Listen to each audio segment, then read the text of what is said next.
Hey guys, so if you just purchased a Martens CNC plasma table, let me show you how to turn the machine on and get the file loaded and start getting cut. Alright, so first things first, if the machine is off, first thing we're gonna do is we're gonna power it on. You're gonna go to your box here, you're gonna power it on, and then we're gonna come here to our screen.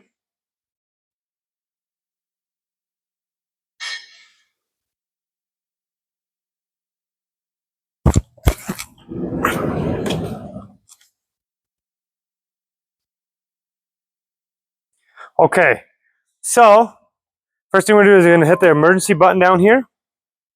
We're gonna hit the emergency button, and then release it. Double tap this, and then we're gonna go HTG, hit OK, and then we're gonna double tap the homing button up here, and the machine is gonna home.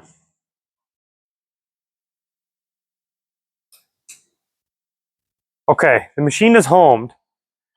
So next thing you want to do is you're gonna go up here to hit and then hit continuous mode right here, and we're gonna ramp up the feed rate to that is the feed rate for jogging. So, and then these buttons right here, Y axis will go from front to back. So if you move this one, you see it's coming towards me. And the X axis goes side to side. So it goes sideways, it goes that way. And the Z axis goes down, up. Yeah. So that's the controls. So next thing we're gonna do is we're gonna stay right here in F3 screen, and we're gonna come back this way, and we're gonna go to this corner of the machine. This is our start position. This is where we're gonna start. Let's go down a little bit. Let's move it off about 1/2 inch of the sheet. Then we'll move to this corner. Let's just say about right there. You want to keep it at least maybe like a 1/4 inch or a little bit less off of the edge. And then make sure your sheet is squared when you put it on there, because that way if you start cutting, that way it won't run off the edge. So make sure your sheet is nice and squared. So you want to bring it to this corner. This is going to be your start position, unless your sheet cam is set up for that side. But the way mine's always set up is it's going to be in this corner right here.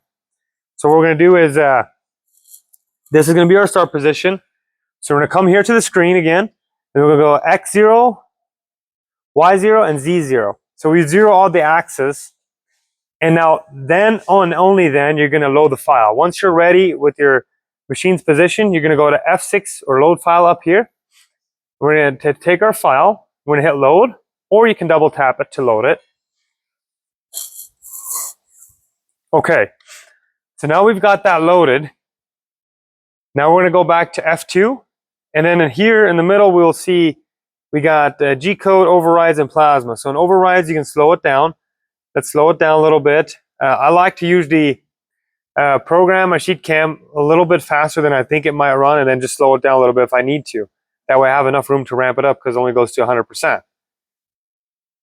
Let's go about 75, and then over here we have the THC feed rate and piercing height and cutting height.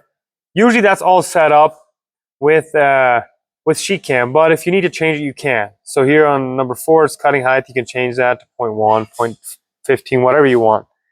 The piercing height will have usually a little bit higher, right?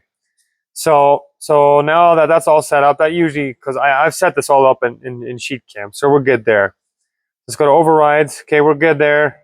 And now we're actually ready to hit the start button.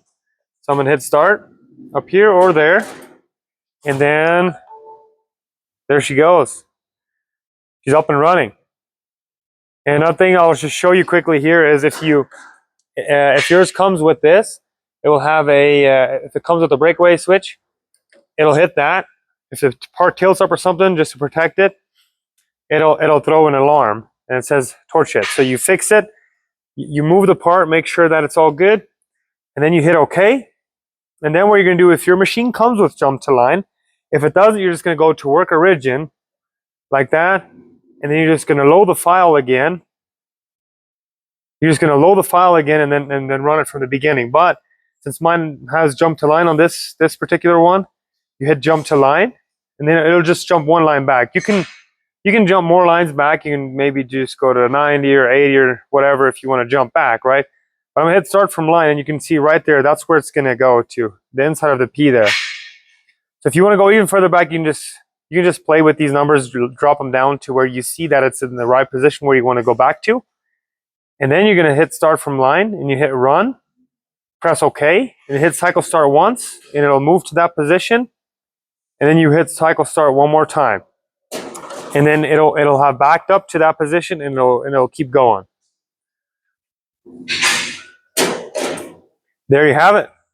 You're up and running.